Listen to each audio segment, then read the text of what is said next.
Morning प्यारे बच्चों। आज है 2 अक्टूबर 2020 और हम करने वाले हैं वर्कशीट नंबर 98।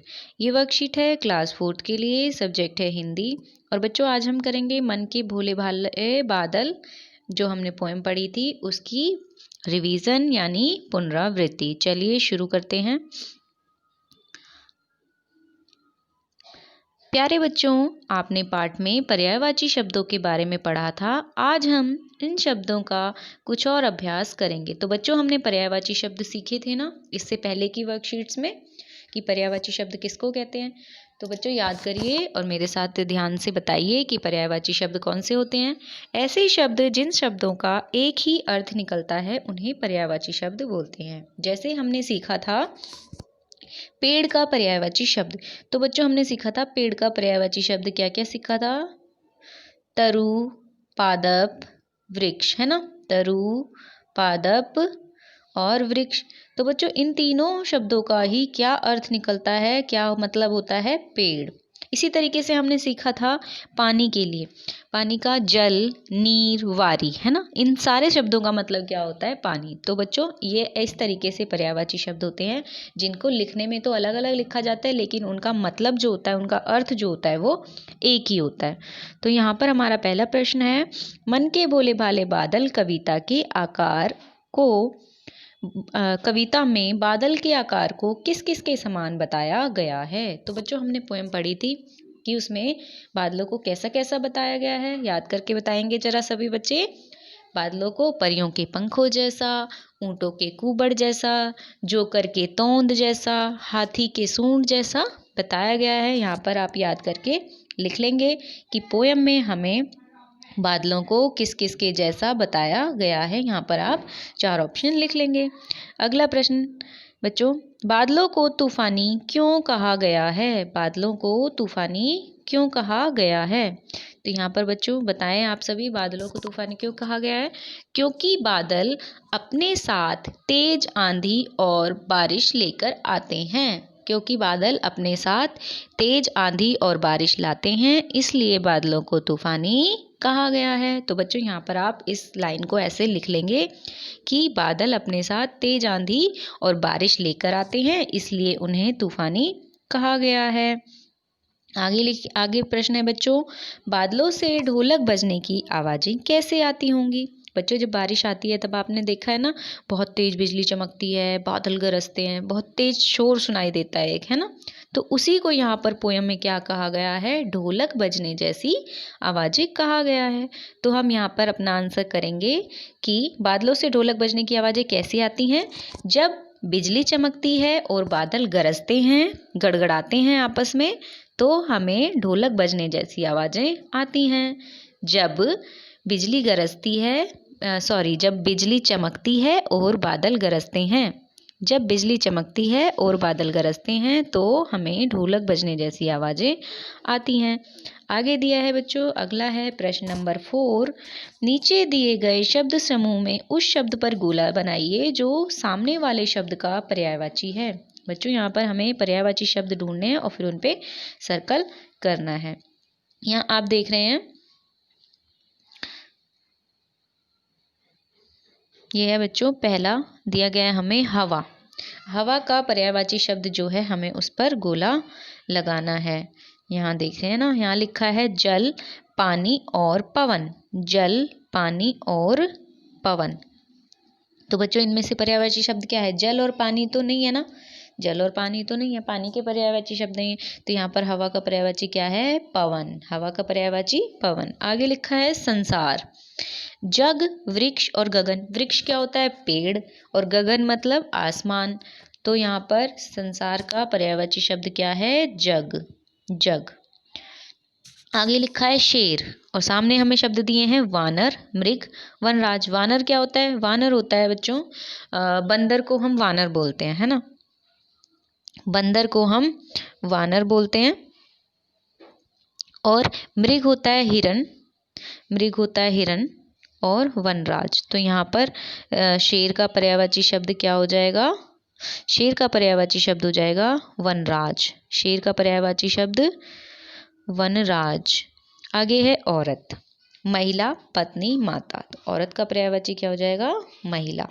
ठीक है बच्चों, इस तरीके से हमारा क्वेश्चन नंबर 4। अगला क्वेश्चन देखेंगे, क्वेश्चन नंबर 5।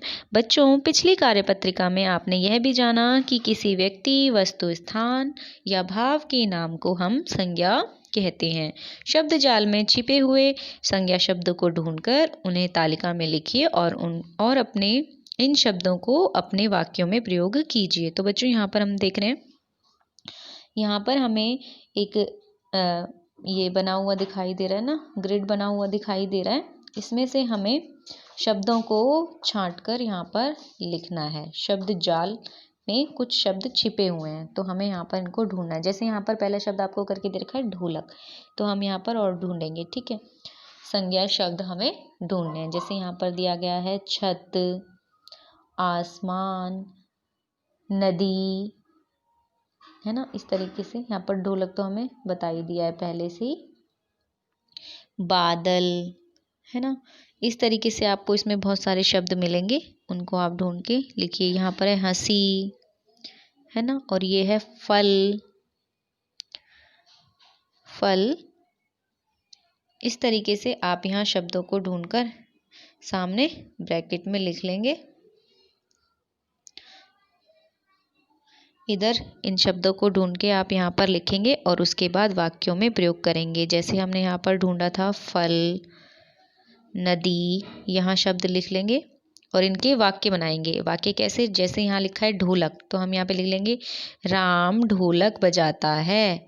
इस तरीके से आप पूरा सेंटेंस लिखेंगे। यहाँ राम ढोलक बजाता है।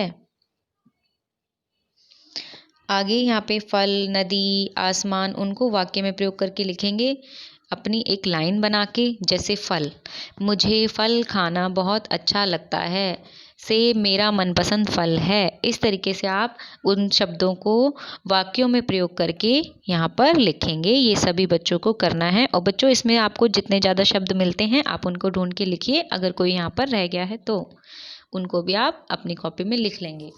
आगे है बच्चों क्या आपको पता है? आइए जानते हैं। राष्ट्रीय एकता दिवस प्रतिवर्ष 31 अक्टूबर को मनाया जाता है। बच्चों, हमने कल सेलिब्रेट किया था, कल मनाया था ना राष्ट्रीय एकता दिवस। उसके बारे में आपने एक वीडियो से भी जाना था, जो कि मैंने आपको सेंड किया था।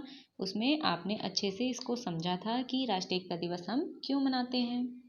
तो बच्चों, इसकी एक बार फटाफट रिवीजन आज फिर से करते हैं। राष्ट्रीय एकता दिवस प्रतिवर्ष 31 अक्टूबर को मनाया जाता है। भारत विविधताओं का देश है। यहाँ की संस्कृति बहुत समृद्ध है। भाषाई, क्षेत्रीय और धार्मिक विविधताओं के बावजूद भारत के सभी लोग एकता के सूत्र में बंधे हुए हैं। यानी कि हमारा देश बहुत विशाल है। यहाँ पर अलग अलग भाषा, धर्म, जाति के लोग रहते हैं, है ना। और कहीं कहीं पे पहाड़ी क्षेत्र है, कहीं पर रेगिस्तान भी है। इस तरीके से हमारे देश में बहुत सारी अलग अलग विविधताएं हैं, लेकिन उसके बाद भी हमारे देश के सभी लोग आपस में मिलजुल कर रहते हैं। और 31 अक्टूबर को हम राष्ट्रीय एकता दिवस भी मनाते हैं। यहाँ पर बच्चों एक आपको गीत दिया गया है, उसको राष्ट्रीय गीत की तरह से, मतलब राष्ट्रीय गीत तो नहीं, एक गीत दिया गया है राष्ट्रीय एकता के लिए। राष्ट्रीय एकता से जुड़ा हुआ एक गीत दिया गया है, उसको हम सभी गाना भी सीखेंगे।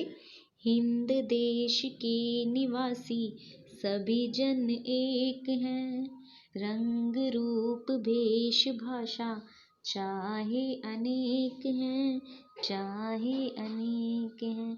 हिंद देश के निवासी सभी जन एक हैं, सभी जन एक हैं, रंग रूप भेष भाषा चाहे अनेक हैं, चाहे अनेक हैं। तो बच्चों, ये सभी आप इसको गाएंगे और अपनी प्यारी सी वीडियो बनाकर मुझे भी सेंड करेंगे। बेला गुलाब जूही चंपा चमेली, बेला गुलाब जूही चंपा चमेली, प्यारे प्यारे फूल गूथे माला में एक हैं। हिंद देश के निवासी सभी जन एक हैं, रंग रूप भेष भाषा चाहे अनेक हैं, चाहे अनेक हैं। इसको बच्चे आप सभी गाएंगे प्यारी सी आवाज़ में ऐसे।